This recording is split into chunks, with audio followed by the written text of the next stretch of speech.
The colony ship had been drifting through the black void of space for 6 days. 6 long days without power. 6 days of fear, rationed food, and cold nights.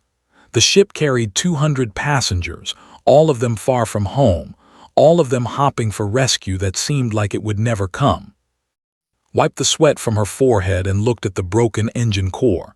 She had not slept in 30 hours. Her hands were covered in grease and small cuts, but she kept working. She had to. She was the head engineer, and everyone on this ship was counting on her. The engine room was dark except for the dim emergency lights. They cast long shadows on the walls.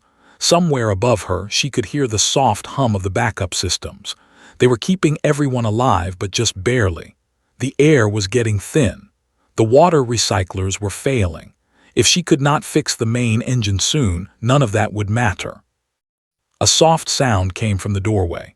Turned and saw a massive shape move into the light. It was her family's Sentinel Hound.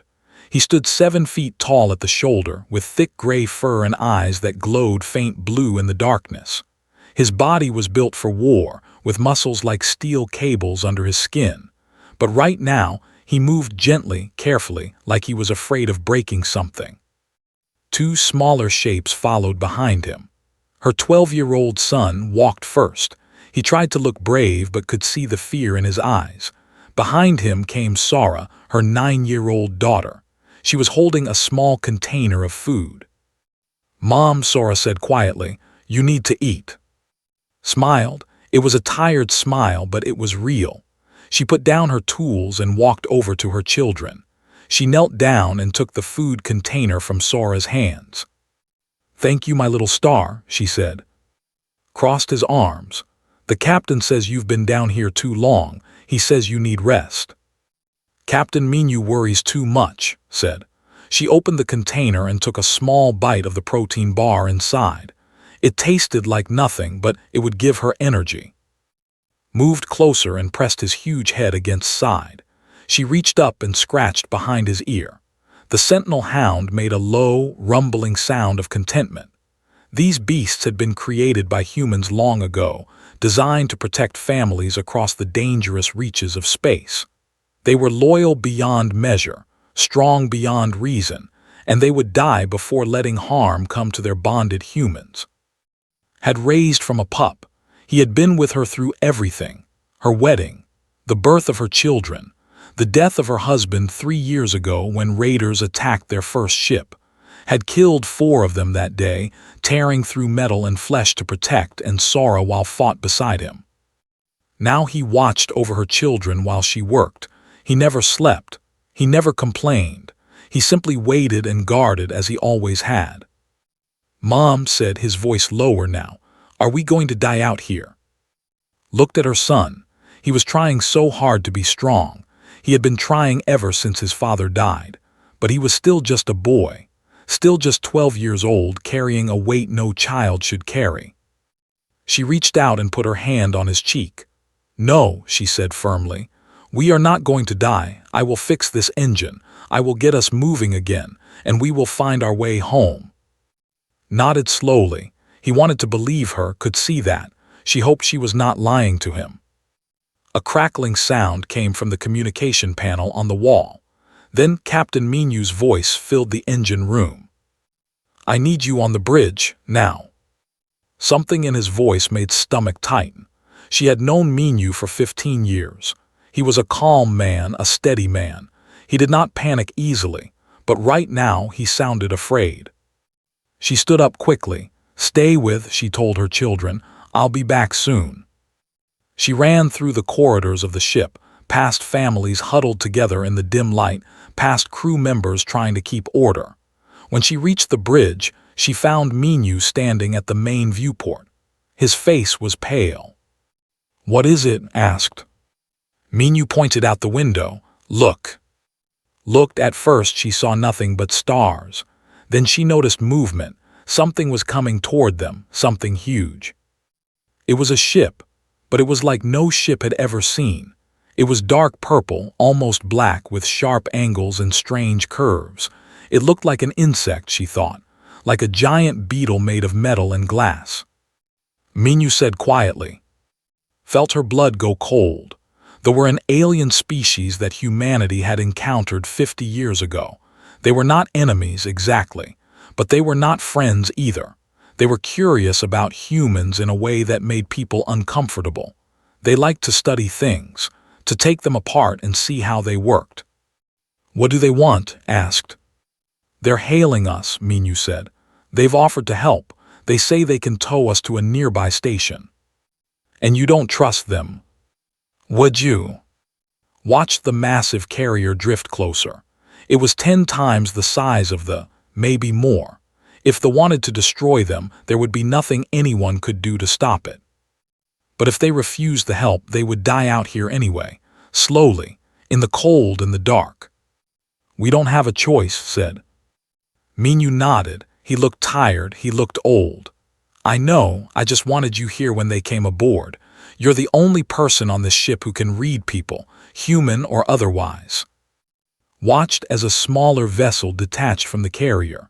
It moved toward them like a spider approaching a trapped fly. Somewhere behind her she heard growl. He had followed her despite her orders.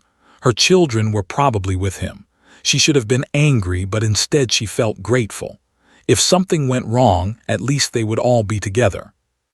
The shuttle connected to this airlock with a soft thud. The sound echoed through the silent bridge. Here we go, Minyu whispered.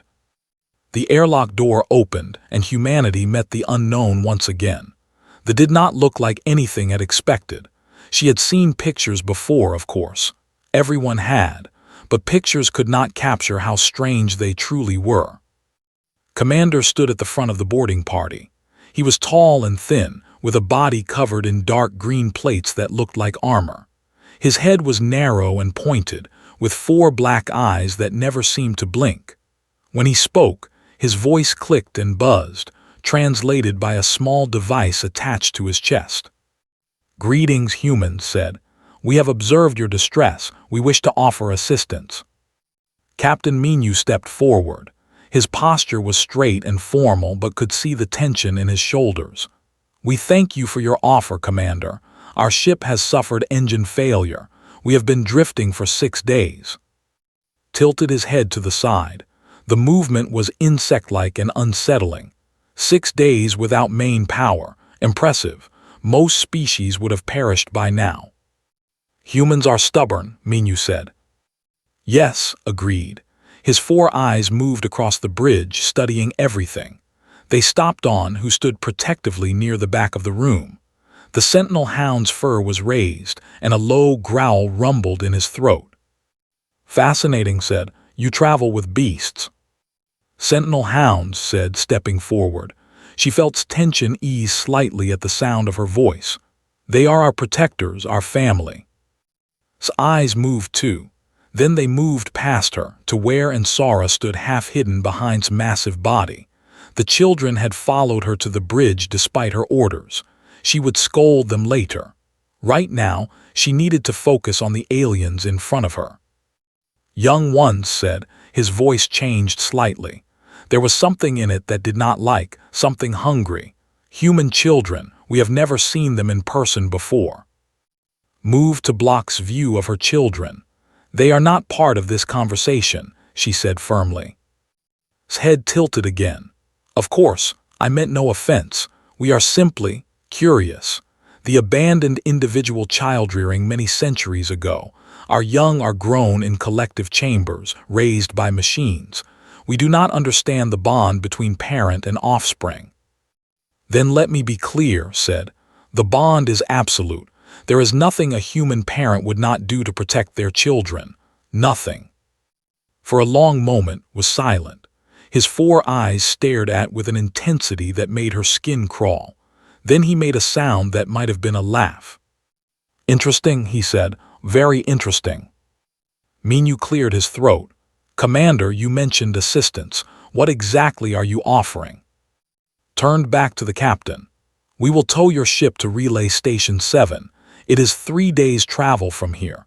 You will find supplies, repairs, and communication equipment there. You can contact your people and arrange for rescue. And what do you want in return? Minyu asked. The question hung in the air like smoke. Everyone on the bridge knew that the Never did anything for free. They were traders, collectors, researchers. Everything had a price. His eyes moved slowly across the gathered humans. We wish to study your species. A volunteer would accompany us to our vessel for a short time, a few cycles only. We would observe, ask questions, take measurements. No harm would come to them.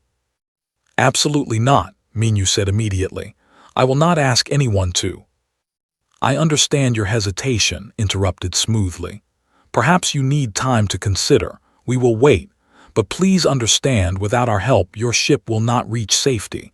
Your air recyclers are failing. Your water supply is low. In perhaps 10 more days, your crew will begin to die. The bridge fell silent. Everyone knew was right, had run the numbers herself. They had maybe 2 weeks before the first deaths, maybe less. Moved toward the airlock.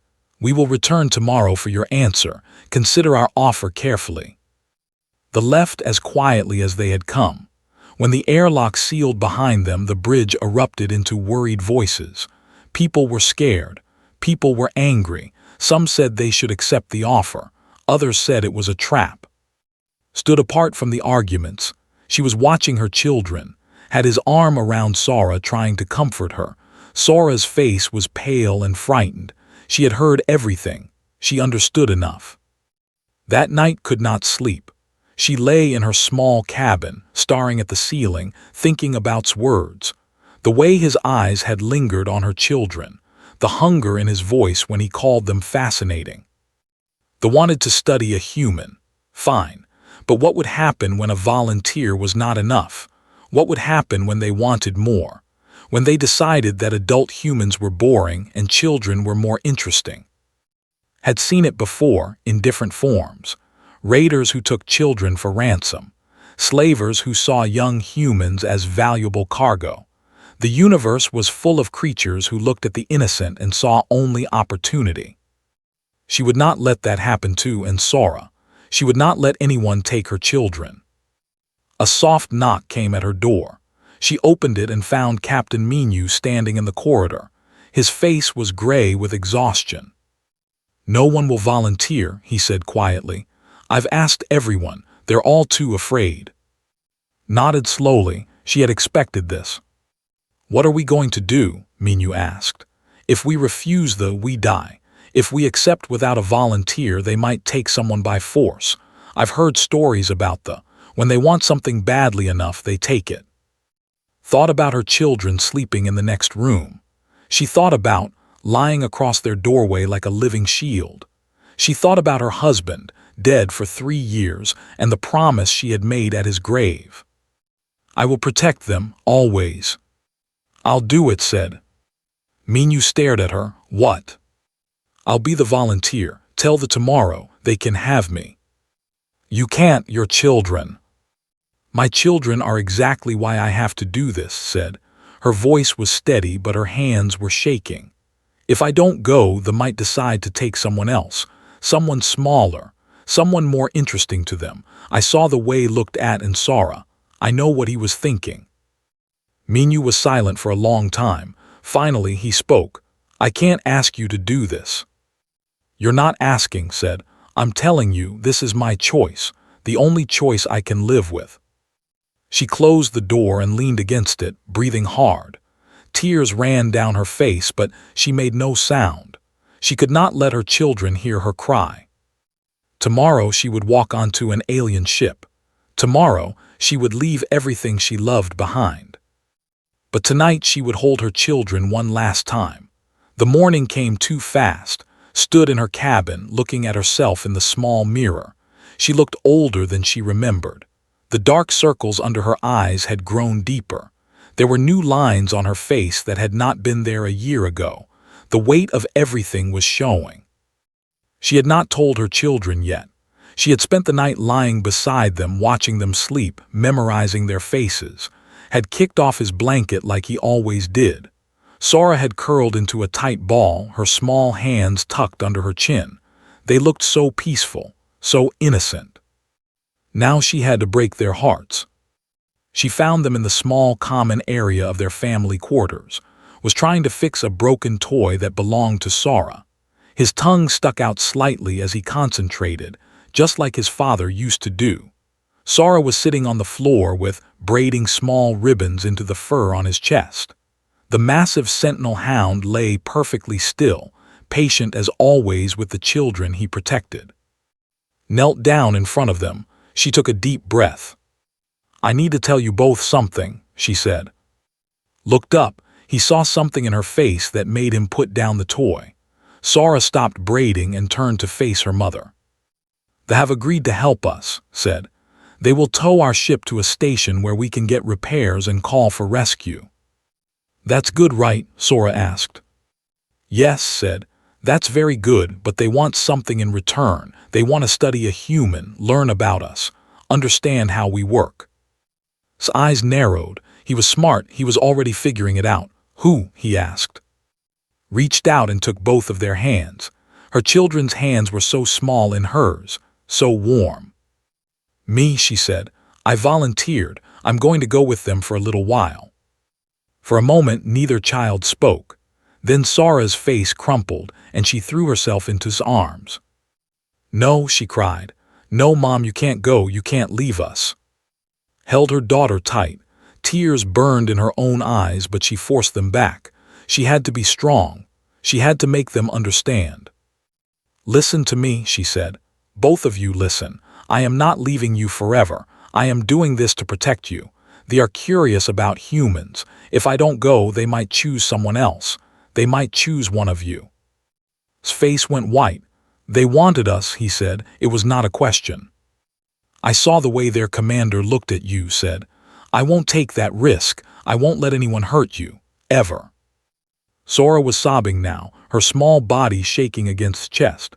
Sat frozen, his hands clenched into fists. "This isn't fair," said. His voice was tight with anger. "You always protect us. When do we get to protect you?" Reached out and touched his face. "You protect me every day," she said. "Every time you're brave. Every time you take care of your sister. Every time you keep going when things are hard. That's how you protect me, by being strong, by surviving." She pulled both children close and held them for a long time. She breathed in the smell of their hair. She felt their hearts beating against her body. She tried to memorize everything about this moment. Finally, she pulled back. She looked at them both with serious eyes. "I need you to promise me something," she said. "Promise me that you will stay safe. Promise me that you will not try to follow me.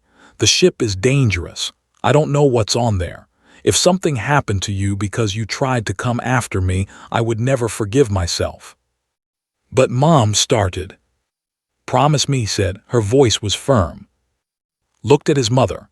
He saw the fear in her eyes, not fear for herself, but fear for them. He understood then, in a way he had never understood before, what it meant to be a parent.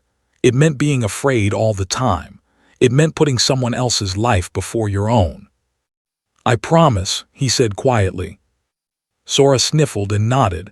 "I promise too." Kissed them both on the forehead. Then she stood and turned too. The Sentinel Hound was already watching her. His blue eyes were fixed on her face, reading her emotions the way only a bonded creature could. He knew something was wrong. He knew she was leaving. Knelt in front of him and put her hands on either side of his massive head. She pressed her forehead against his. "My old friend," she whispered, "I need you to do something for me, the most important thing I have ever asked." Made a low sound in his throat. He was listening. Spoke in Old Korean, the language she had taught only to him. It was their secret language, passed down from her grandmother. Words that no one else on the ship would understand. Guard them until the end. His eyes flared brighter for a moment. His body tensed. She could feel the struggle in him. He wanted to go with her. Every instinct in his engineered body screamed at him to protect her, to fight for her, to die for her. But she was giving him a different command, a harder command. "Stay behind, guard the children, no matter what happens to me." Slowly lowered his head. He understood, he accepted. Stood up, her legs felt weak. Her heart was breaking. Captain Minu appeared at the doorway. "It's time," he said. "They are waiting."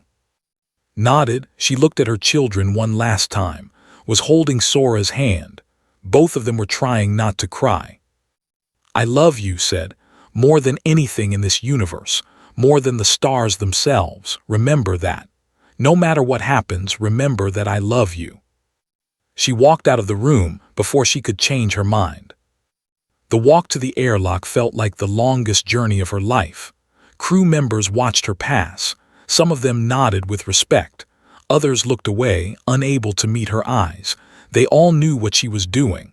They all knew why. At the airlock, Commander was waiting. His 4 eyes studied her as she approached. "You are the volunteer," he said. It was not a question. "Yes," said. "You have offspring, young ones. You are leaving them behind." "I am protecting them," said, "by giving you what you want." Was silent for a moment. Then he stepped aside and gestured toward the docking bridge that connected the 2 ships. "You are a strange species," he said. "I look forward to understanding you better." Did not reply. She walked past him onto the bridge and stepped into the unknown. Behind her, she heard a sound that would haunt her dreams for the rest of her life. It was howling, a long, mournful cry that echoed through the corridors of the... It was the sound of a heart breaking. But he did not follow her. He stayed with the children just as she had commanded. Because that was what love meant. Sometimes it meant letting go of the person you wanted to save, so you could save the ones they loved most. The airlock closed behind her and was gone. The days moved slowly after left.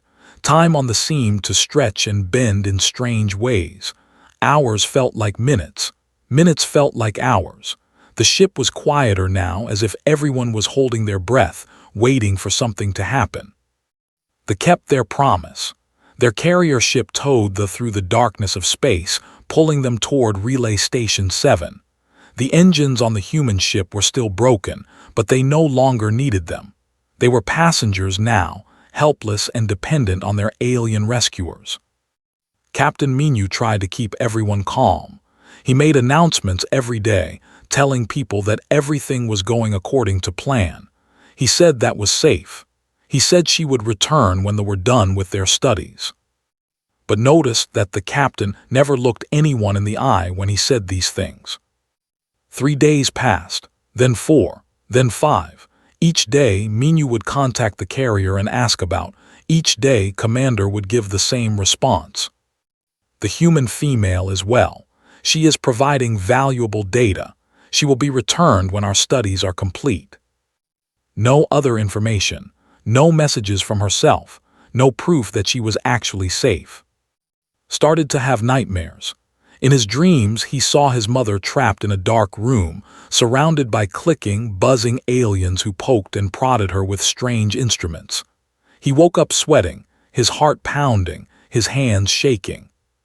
Sora was different. She did not have nightmares because she barely slept at all.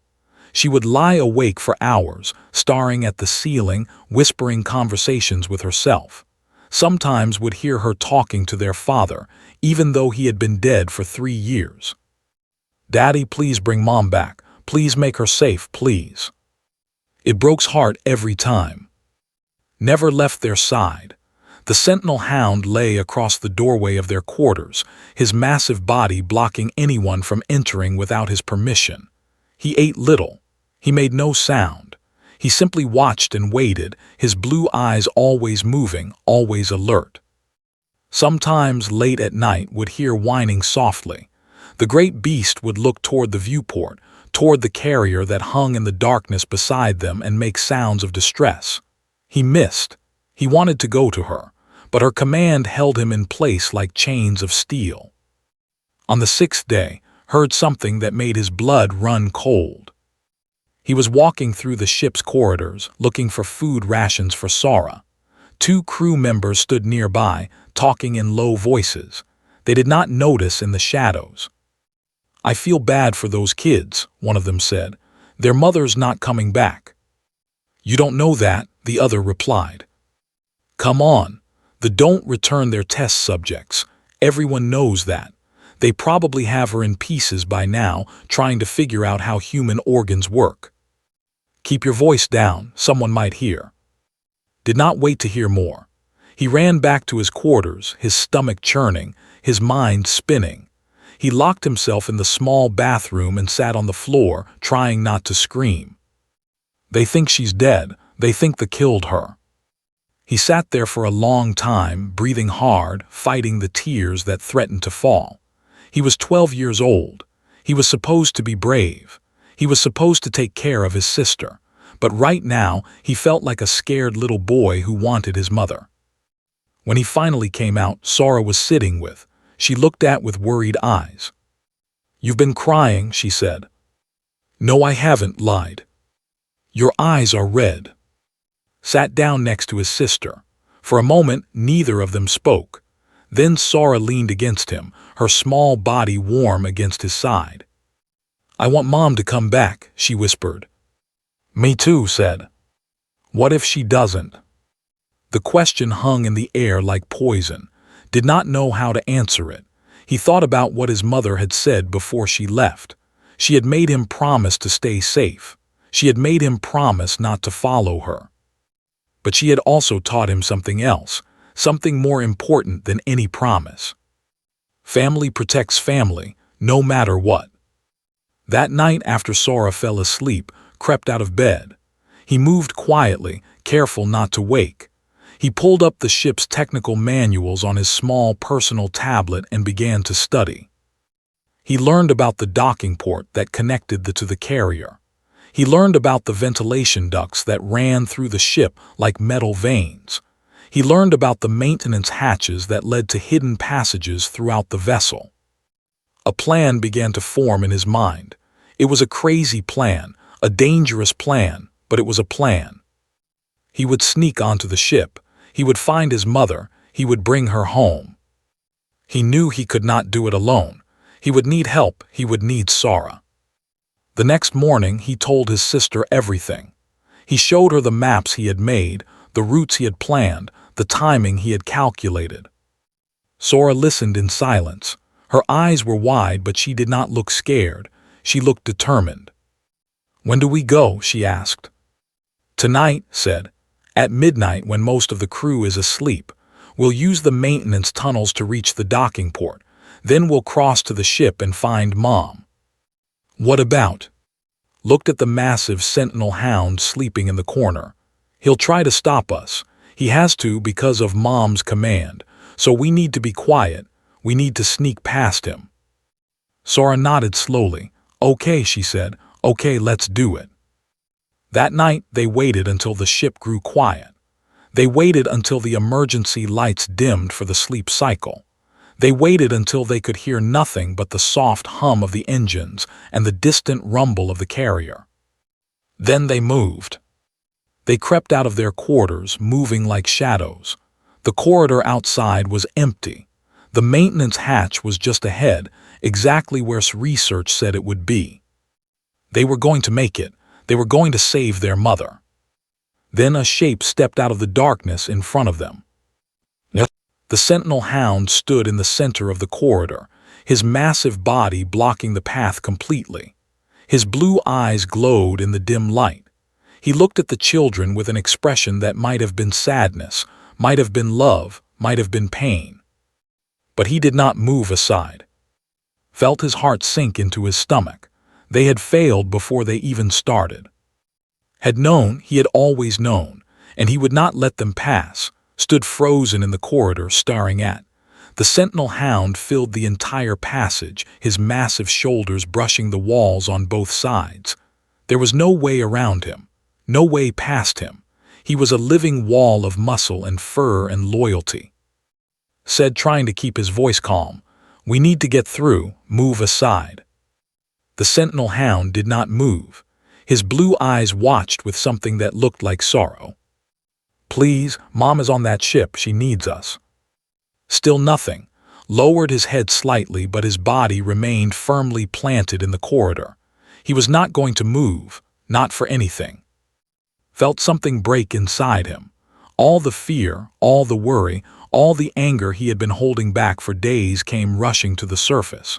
He stepped forward and slammed his fists against his chest. "Move," he screamed. "Get out of the way. She's my mother. She's your human. How can you just stand there while she's trapped with those monsters?" His fists pounded against the hound's thick fur. Did not flinch. He did not growl. He did not push away. He simply stood there taking each blow, his eyes never leaving the boy's face. "I hate you," shouted. The words tore from his throat like broken glass. "I hate you. You're supposed to protect her. You're supposed to save her. Why won't you do anything?" He hit again and again until his arms grew tired and his hands ached. Then he collapsed against the hound's chest, sobbing. His whole body shook with grief and rage and helplessness. Sora watched her brother fall apart. She had never seen him like this. Was always the strong one, the brave one, the one who held everything together. Seeing him cry made her realize how bad things really were. She stepped forward and knelt beside. She looked up at his great, sad face with tears streaming down her cheeks. She said softly, "Please, I know you love Mom. I know you want to help her. We all want to help her." The Sentinel Hound made a sound deep in his throat. It was not a growl. It was a whine, a mournful, aching sound that echoed through the empty corridor. "She's alone on that ship," Sora continued. "She's scared. She misses us. Don't you miss her too?" His body trembled. His muscles twitched under his fur. Sora could see the struggle in him, the war between his instincts and his orders. Every part of him wanted to charge onto that carrier, to tear through metal and flesh, to bring his human home. But his command echoed in his mind like thunder. "Guard them until the end." He could not disobey. He had been engineered for loyalty, bred for devotion. When his bonded human gave him a command, it became part of him, as strong as bone, as deep as blood. Breaking that command would be like tearing out his own heart. And yet, watching these children cry, watching them beg, watching them break, this was tearing out his heart too. Lowered his head until his nose touched Sora's face. He breathed in the smell of her, the scent of his child, the precious life he had sworn to protect. Then he pulled back and let out a long, mournful howl. The sound filled the corridor. It echoed through the ship. It was the sound of a creature caught between two impossible choices: save the woman he loved or protect the children she had entrusted to him. He could not do both. "Please," Sora whispered, "please, just let us try. We have to try." The Sentinel Hound closed his eyes. When he opened them again, they were brighter than before, glowing with an inner light that seemed almost painful. Then slowly, he shook his massive head. "No." Sora burst into tears. She wrapped her arms around his neck and cried into his fur. Her small body heaved with sobs that seemed too big for her.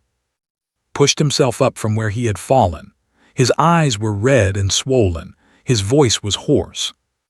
"You're a coward," he said bitterly. "You're a coward, and I'll never forgive you." Met the boy's eyes. There was no anger in his gaze, no judgment, only understanding. He knew did not mean it. He knew the boy was speaking from pain, not truth. Because remembered something that could not know. He remembered the day was born when had placed the tiny crying baby in his arms and said, "This is your charge now, your sacred duty. Protect him always." He remembered when Sora was born 3 years later, small and pink and fragile. He had curled his body around her crib that first night, watching over her while she slept. He had been there for every step they took, every word they spoke, every scraped knee and bad dream and moment of joy. He had watched them grow from helpless infants into brave children. He loved them as much as any creature could love anything. And that was exactly why he could not let them go. The ship was dangerous. They themselves were unpredictable. If the children went aboard that carrier, they might never come back. They might be captured. They might be killed. They might suffer fates that could not even imagine. Had known this. That was why she gave him the command. not because she did not trust the children to be brave, but because she loved them too much to risk their lives. Guard them until the end. Even if it meant losing her. Even if it meant the children hated him forever. Lay down in the corridor, his massive body completely blocking the path to the docking port. He rested his head on his paws and looked at the children with eyes full of love and grief. He would not move, not tonight, not ever, not until returned or the stars themselves burned out. Stared at the Sentinel Hound for a long moment. Then all the fight went out of him. His shoulders slumped. His hands dropped to his sides. He looked lost and small and very, very young. "Come on, Sora," he said quietly. "We're not getting past him." He took his sister's hand and led her back toward their quarters. Sora looked over her shoulder as they walked, her face wet with tears. Watched them go. When they were out of sight, he lowered his head and closed his eyes. In the silence of the corridor, the great beast wept. No sound came from him, but his body shook with grief. He had done his duty. He had kept his promise, but it felt like dying. Somewhere on the carrier was alone in the darkness. She did not know that her children had tried to save her. She did not know that had stopped them.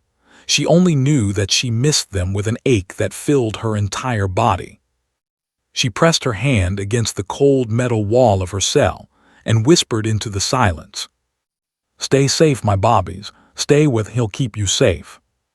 She had no way of knowing that at that exact moment, her Sentinel Hound was lying in a corridor his heart breaking because he was doing exactly what she asked. Sometimes love meant standing firm when everything inside you wanted to run. Sometimes love meant saying no when every part of you wanted to say yes. And sometimes love meant breaking your own heart to keep a promise. On the 8th day, something changed. Captain Minu was sitting in his chair on the bridge, staring at nothing, when the communication panel lit up. A signal was coming through. He sat up straight and activated the channel. Commander's face appeared on the screen, but he looked different than before. His 4 eyes were wider than usual. His movements were quick and nervous. He looked like a creature who had seen something that frightened him. Captain Minu said, "We need to speak urgently." "Is this about?" Minu asked. His heart was pounding. "Is she alive?" "Yes," said, "she is alive, but there has been an incident." Minu gripped the arms of his chair. "What kind of incident?" Was silent for a moment. When he spoke again, his voice was strange, almost respectful, almost afraid. "We underestimated your species, Captain. We thought we understood humans. We were wrong."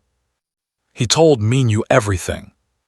Had been placed in a standard observation cell when she arrived on the carrier. The cell was comfortable enough with a bed and basic facilities, but it was still a prison. There were cameras watching her at all times. There were sensors measuring her heartbeat, her brain activity, her body temperature.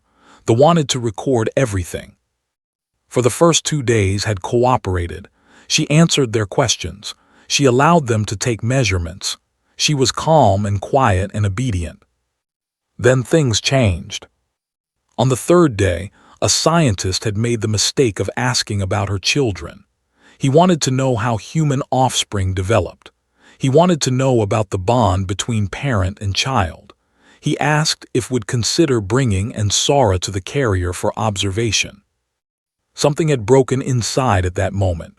The scientists said they saw it happen, a sudden shift in her eyes, a change in her posture. She went from cooperative to dangerous in the space of a heartbeat. That night she disabled 3 observation drones. She used parts from the broken machines to build tools. She figured out how to hack the door controls of her cell. She did not try to escape, but she could have, any time she wanted. The increased security. They sent guards to watch her directly, but the guards found themselves unable to look away from the human woman. She talked to them. She showed them pictures of her children. She told them stories about first steps, about Sora's first words, about the day arrived as a puppy and knocked over the kitchen table. She made them feel things they had never felt before. "We do not understand it," said Minyu. "Our species does not form these bonds. Our young are raised in collective chambers cared for by machines. We have no concept of parental love. But watching your human, listening to her speak about her offspring, something happened to my crew." "What do you mean?" Minyu asked. "They became uncomfortable," said. He struggled to find the right words. "They began to question our decision to keep her.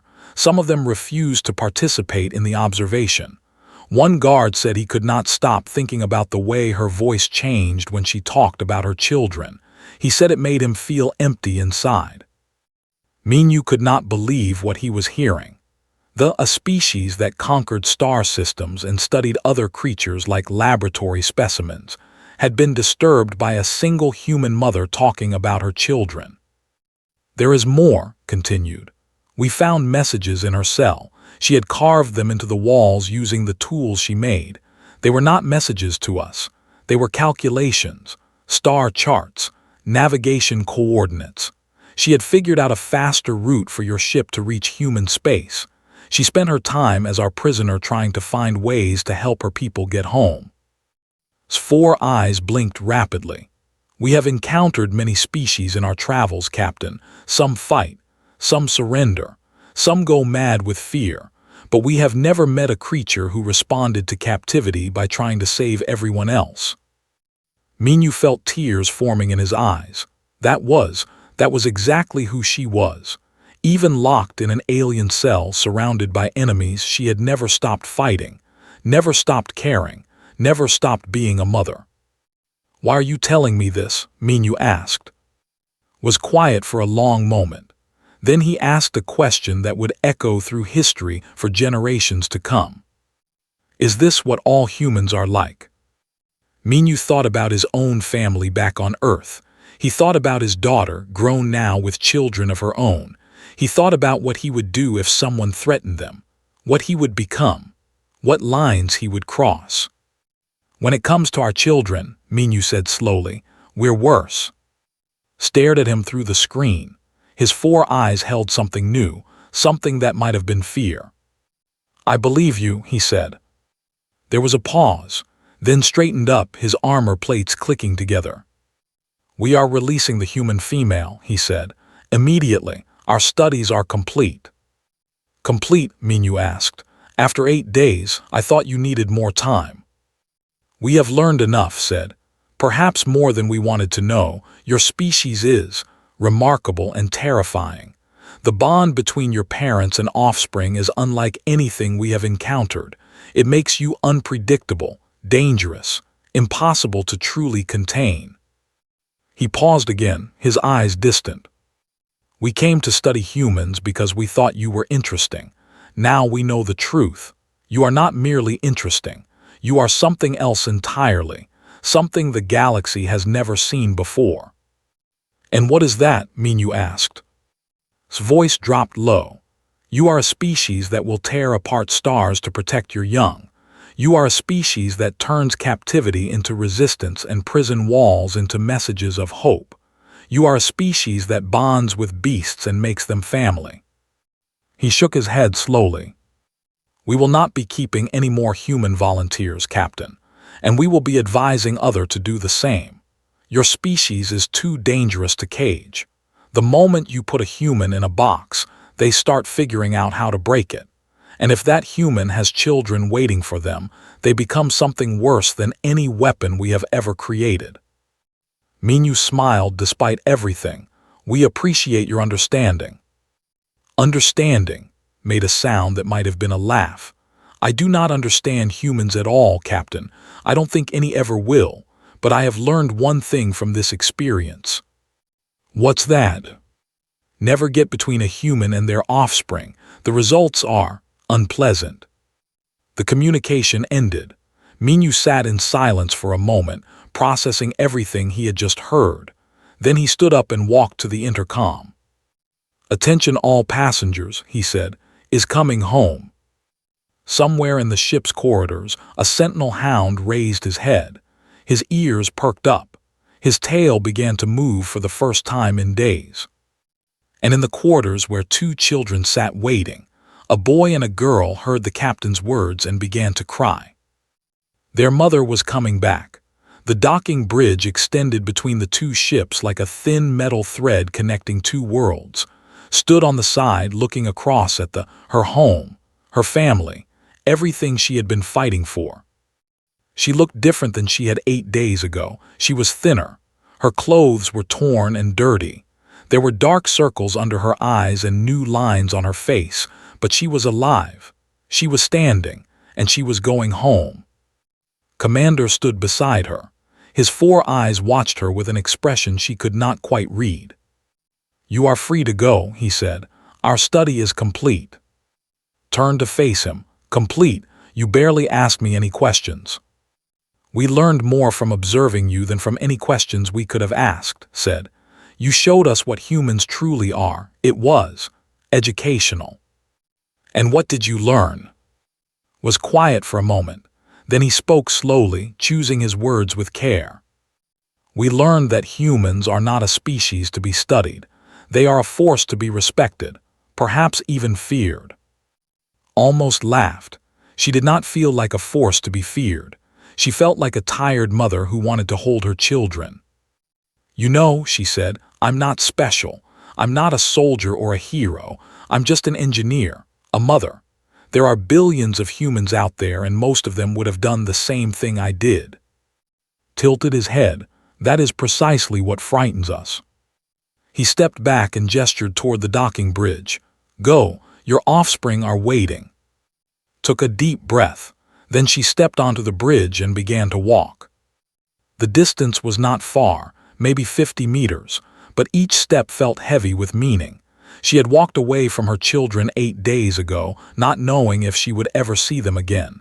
Now she was walking back. The circle was closing. Halfway across, she saw movement at this airlock. A shape appeared in the doorway, a massive shape with gray fur and glowing blue eyes. The Sentinel Hound stood at the threshold, his body trembling. He had not left that spot since the captain's announcement. He had been waiting there for hours, refusing to move, refusing to eat, refusing to sleep. Now his human was coming home. Started to run. She crossed the remaining distance in seconds. She threw herself through the airlock and crashed into his chest, wrapping her arms around his massive neck. The Sentinel Hound made a sound she had never heard before. It was not a howl or a growl or a whine. It was something deeper, something almost human. He pressed his head against her and held her there, his whole body shaking with relief. "You did it," whispered into his fur. "You kept them safe, you kept your promise." She pulled back and looked into his glowing eyes. Tears were streaming down her face. She said softly, "You did well, you did so well." Licked her face with his massive tongue. It was not dignified, it was not elegant, but it made laugh for the first time in 8 days. Then she heard another sound, running footsteps, small voices screaming her name. "Mom!" She turned just in time to catch and Sora as they threw themselves at her. They hit her so hard she stumbled backward, but was there to steady her. The 3 of them collapsed together, a tangle of arms and tears and desperate, clinging hands. "You came back," Sora sobbed. "You came back, you came back, you came back." "I promised," said, her voice broke. "I always keep my promises." Was trying not to cry. He was failing completely. His tough, brave front had crumbled the moment he saw his mother's face. "I'm sorry," he said. "I tried to come get you, I tried to sneak onto the ship, stopped us. I was so angry at him, I said terrible things. I said," she pulled his face close to hers. "You did exactly what you were supposed to do. You took care of your sister, you stayed safe. That's all I ever wanted." She looked at Sora, at her daughter's tear-streaked face and red eyes. "And you, my little star, you were so brave, I'm so proud of you." Sora buried her face in her mother's shoulder and cried harder. They stayed like that for a long time, the crew of the gathered around them, watching in silence. No one wanted to interrupt. This moment was sacred. This moment was everything. Eventually, Captain Minu stepped forward. His eyes were wet. "Welcome home," he said. Looked up at him and smiled. It was a tired smile, but it was real. "It's good to be back, Captain. I heard about what you did on the ship, the drones you disabled, the messages you carved, the navigation calculations." Shrugged. "I had to do something useful. I couldn't just sit there." Minu shook his head in wonder. "You're something else, you know that? They are terrified of you. Commander looked like he'd seen a ghost when he called me." "Good," said. Her voice hardened slightly. "Maybe they'll think twice before they ask for human volunteers again." She stood up slowly, her children still clinging to her sides, pressed against her back, supporting her, guarding her, loving her. "I need food," she said, "and sleep, and about 100 hot showers." The crew laughed. The tension that had gripped the ship for 8 days finally began to break. As the crowd dispersed, walked back toward her quarters with her family, followed close behind, his eyes constantly scanning for danger. He would not relax for a long time, maybe ever. He had come too close to losing his human. On the carrier, Commander watched through a viewport. His science team stood behind him, silent and uncertain. "Sir," one of them said, "what do we do now?" Did not answer immediately. He was thinking about everything he had witnessed. The human woman who turned captivity into resistance, the beast who refused to abandon his post, the children who tried to storm an alien warship to save their mother. "We leave," he said finally. "We complete the tow as promised, and then we leave.